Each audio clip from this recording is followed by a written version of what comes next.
So we'll move on to our final presentation, which is from Bob Dematteo. And Bob is the former Health and Safety Director of OPSU, the Ontario Public Service Employees Union, and was a labor member of Ontario's Independent Occupational Disease Panel, which existed from the mid-'80s until 1998. And has been a member of OCAL's board for many years and an extremely generous volunteer working on historical exposure reports. Paul mentioned the report regarding the GE plant in Peterborough, which started with some work by one of OCAL's occupational hygienists, Sonia Lau, and Bob and his spouse, Dale, picked up that work as volunteers, and then with some support from Unifor after OCAL was not able to continue, and has now been helping us to do similar reports for the Ventura Plastics plant in Peterborough, and Bob and Dale are both currently working on a report for the Nylon Castings foundry in Sudbury, which we're working on. So we'll turn it over to Bob for some comments from the worker labor point of view, and then we will open it up more generally to questions. Thanks. Bob? Well, welcome everyone. Let me say at the outset that Paul's report and his presentation, as well as Catherine's erudite presentation of the legal aspects of worker compensation, which is wonderful. They really do provide an opportunity to have a much needed dialogue on how to build a fair and just compensation system for workers. Paul's report confirms what we've known for decades, and that the board clearly under-recognizes the extent of occupational disease, including cancer. The true occupational disease death toll in Ontario is estimated to be around 6,000 deaths annually, and very few of those are compensated for. And much of this low recognition rate is due to the lack of scientific investigation that the board is mandated to carry out, but doesn't, and the abuse and manipulation of science to protect the board's financial interests. There is a pervasive culture throughout that organization that I would call a culture of denial. What else would explain the dismal performance in disease recognition that Paul has uncovered in his study? In our view, this really demands a thorough independent review and reconsideration of all denied claims. Importantly, he has left us with some important alternatives to discuss and perhaps build upon for a worker compensation that works in the interest of workers. While these give us some hopeful options, there's also some of these recommendations that cause us some concern. Adopting other jurisdictions, let me address that. The report's review of the advances in disease recognition and other jurisdictions provide us with some models to perhaps follow or adopt. As the jurisdiction with the lowest presumptive schedules and acceptance rate of 2.9 for every 100,000, why reinvent the wheel? What would be wrong with adopting Germany's list of 16 identified presumptive diseases? As well, we might even want to know what their criteria is and what makes them so successful in identifying those, and perhaps look at adopting something similar. The only caveat would be the insistence that these be based solely on definitive evidence of human carcinogenicity, a la IARC's Group 1 designation.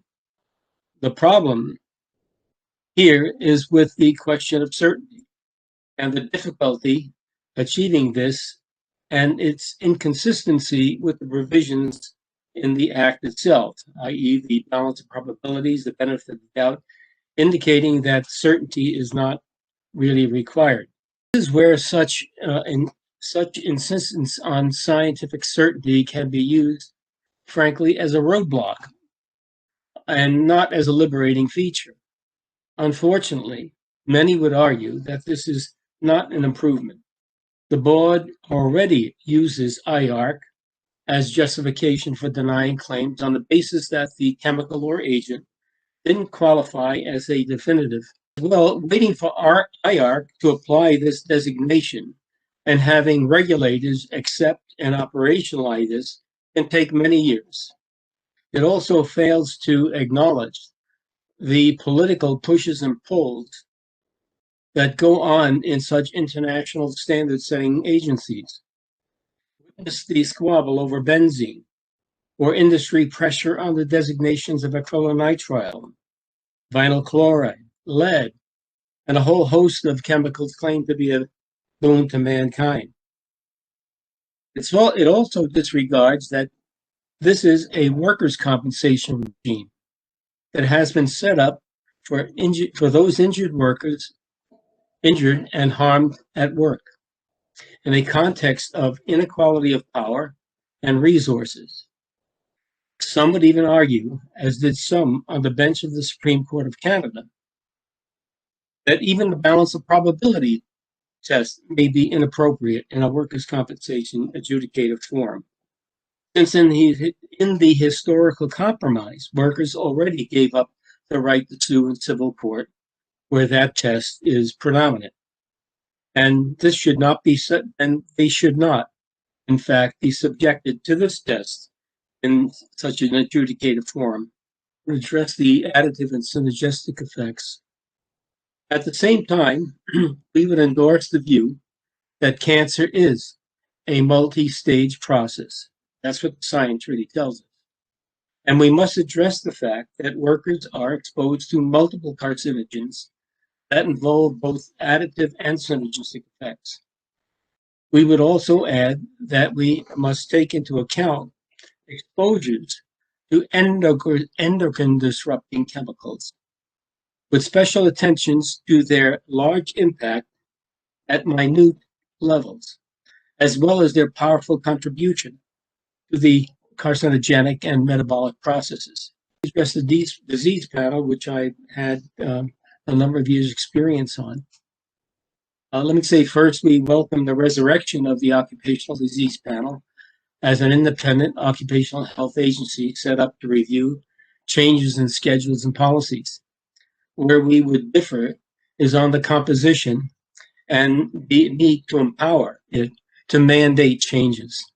We would disagree that the panel be composed solely of scientific disciplines and exclude stakeholders. In our view, stakeholder participation is critical to the panel's effectiveness, the quality of its science, and the need for a buy-in, especially since we believe that the panel must be empowered to mandate compliance with its relevant decisions on policies and schedules. Don't underestimate the quality of worker expertise on the questions of occupational disease and science. I served on the panel for several years, representing Ontario Federation of Labor, up until Premier Harris disbanded the panel. It was composed of representatives from labor, industry, occupational health professionals, injured workers advocates, and representatives from the community at large.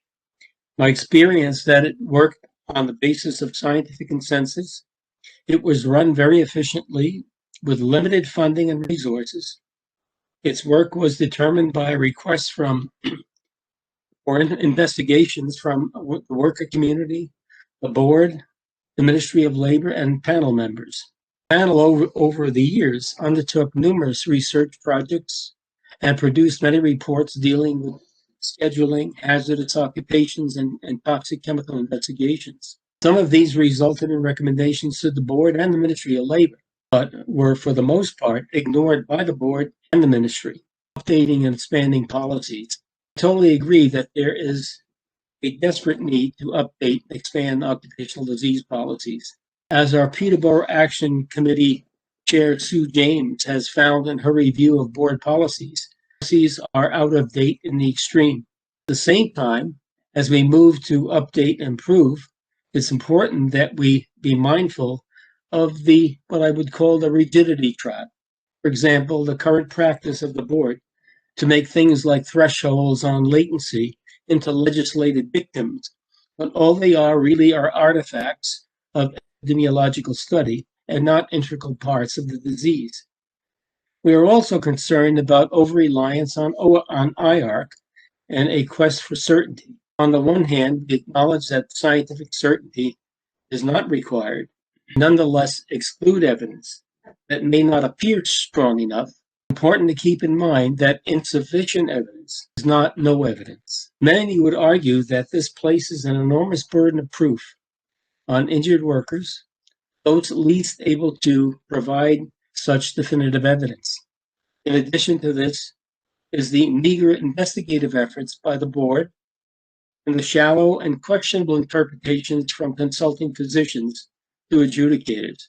I'd be glad, by the way, to provide examples of that. There's plenty of evidence in terms of the misuse of science.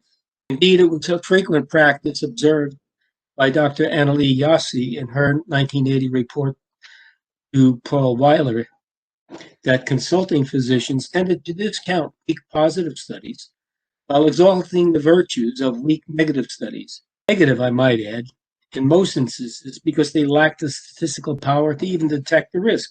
So let me ask, what is scientifically wrong with relying on probably and possibly carcinogenic to humans, or even found to be carcinogenic to animal species, or weak associations? Frankly, it doesn't, because this is not a scientific question. It's a question of what to do in the face of scientific uncertainty. It's a question of values and the extent to which we as a society value human life. That is what must be kept in mind in the science game, because everything we do has cost. In this case, the cost is always paid by the workers and the public health care system. I want to just thank you all for listening. I'd be glad to entertain any questions. Okay, thanks, Bob.